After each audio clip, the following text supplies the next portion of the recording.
ဒါလေးတွေဒီလိုတည်ရဲ့အခါအသက်30နောက်ပိုင်းနှစ်ပဲစားဆိုတဲ့အဓိပ္ပာယ်ကိုလေးပူနားလည်လာတယ်ထိမ့်မှာတော့တော်ပြီမလိုအပ်ဘူးခန္ဓာကိုယ်ကခန္ဓာကိုယ်တင်ထားတဲ့အရာစွမ်းရည်တွေရှိတယ်အဲ့ဒါပြန်ထုတ်သုံးပြန်ထည့်ထုတ်သုံးပြန်ထည့်အဲ့ဒီနီးနဲ့ကိုယ့်ရဲ့စွမ်းအင်ကို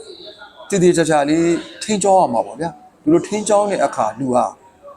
ဇီဝသက်ခေါ်မှာပေါ့ဇီဝသက်လူပြိုတယ်ဗျဇီဝသက်ငယ်ရွယ်တယ်ဗျဇရာသက်တာရှေ့ဆက်သွားလိမ့်မယ်ဇီဝသက်ကိုတန့်ထားလို့ရတယ်ဗျအဲ့ဒီကြရင်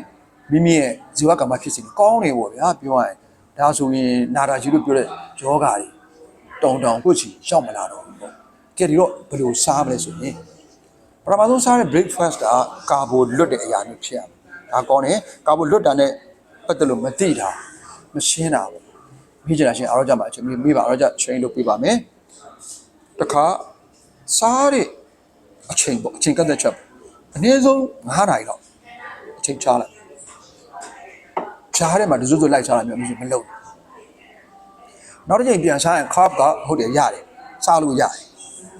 20 gram per day 20 gram လောက်ကိုပဲထည့်ပြီးစားအများနဲ့ပြောပြတယ်အားလို့ကြတာခမင်းပကံတစ်ခါပြည့်၄ပုံတစ်ပုံဆိုရတယ်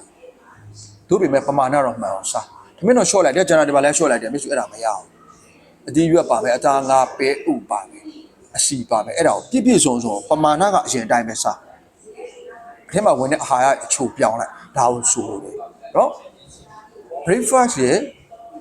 ထားပါတော့ lunch လို့ပဲခေါ်တော့ပေါ့ lunch ပေါ့ဒီနှမျိုးပဲအသက်30ကျော်စားတော့မယ်တော်ပြီရပြီအဲ့တော့အချိန်အားဖြင့်အချိန်ပုံစံလို့နည်းနည်းရွှေ့လိုက်ပြီဆိုဒါဆိုပို့အဆင်ပြေလိမ့်မယ်30ကျော်သမားများနော်အထူးသတိထားပေါ့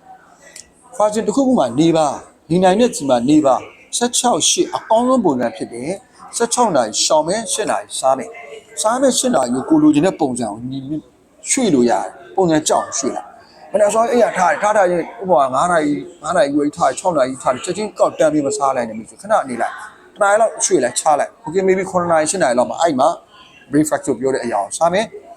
အဲ့ကြအချန်ပြီးတော့အတိုင်းပဲ protein ဥဆောင်တဲ့အရာကိုပြစားလိုက်မယ်အဲ့ဒီကမှနောက်ထပ်9နာရီ6နာရီလောက်ခြားရနေရကိုတွားလိုက်မယ် okay 9နာရီကနေ9နာရီဆို7နာရီတနာရီပေါ့ဗျာပြောရရင်9နာရီမှာတစ်ခါစားမယ်တနာရီမှာတစ်ခါစားမယ်ပေါ့ဟုတ်ဒါဆိုရင်ဂျားထဲမှာ9နာရီ6နာရီလောက်ကြာသွားမယ်အဲကြာသွားတဲ့အချိန်မှာလည်းဒဇွတ်ကျွတ်ဂျားထဲမှာလိုက်စားတာမျိုးမထည့်နဲ့မစားနဲ့မခံနိုင်မဟုတ်ကျွန်တော်စားမှဖြစ်မယ်ဆို protein ထည့်လိုက်ကြိတ်လို့စားလိုက်ရတယ်လို့ပြောတာဂျားထဲမှာရေပဲတောက်ပြီးပြီဆိုအချိုးဆိုတာဒါစစ်ကူးလေးတောင်ထားကြရမလို့ထားဖို့ခေါင်းထဲတော့ထည့်လို့ရမယ်အရာမဟုတ်ဘူးအဲ့တော့မျိုးရေပဲတောက်ပြီးနောက်ကလိုက်သွား9နာရီ6နာရီပြည့်တဲ့အခါကျတော့ lunch လို့ခေါ်တဲ့အရာမျိုးပြပွားစားမျိုးရှိတိကျကျစားအချိန်ယူပြီးစားအေးစစ်စားကျင်ညောဝါစားဟောမစားကြားပြီနောက်ပိုင်းကျဖာရှင်ချက်လွတ်လိုက်တော့မျိုးဆိုရတယ်နောက်တနေ့မနေ့ breakfast ကိုပြန်လွတ်လိုက်တော့ကြားထဲမှာရေပဲလိုက်တော့ခန္ဓာကိုယ်ရဲ့အတွင်းမှာရှိနေတဲ့စုဆောင်းထားတဲ့အသေးမှာစုဆောင်းထားတဲ့အရာရှိမယ်အမြဲတမ်းပြောပါတယ်တွေးထဲမှာရှိတဲ့အရာရှိမယ်အသေးမှာရှိတဲ့အရာရှိမယ်ကြွက်သားထဲမှာရှိတဲ့အစီထဲမှာရှိတဲ့ဒါတွေအကုန်လုံးလိုအပ်တယ်လို့ခန္ဓာကိုယ်ကအင်ဆူလင်နဲ့ဂလူကာကွန်းအချို့ညွတ်ကလေးနဲ့ဆောင်ရွက်သွားလိမ့်မယ်သူကလည်းခန္ဓာကိုယ်တင်းရှိရတယ်ပေါ့ဗျာပြောရရင်အဲ့ဒီစွမ်းအင်ကိုလောင်စာအဖြစ်နဲ့ပြန်သုံးလိမ့်မယ်ဆိုတော့နောက်တစ်ရက်ကျတော့ breakfast မှာဒါကိုပြန်ပြီးအစားထိုး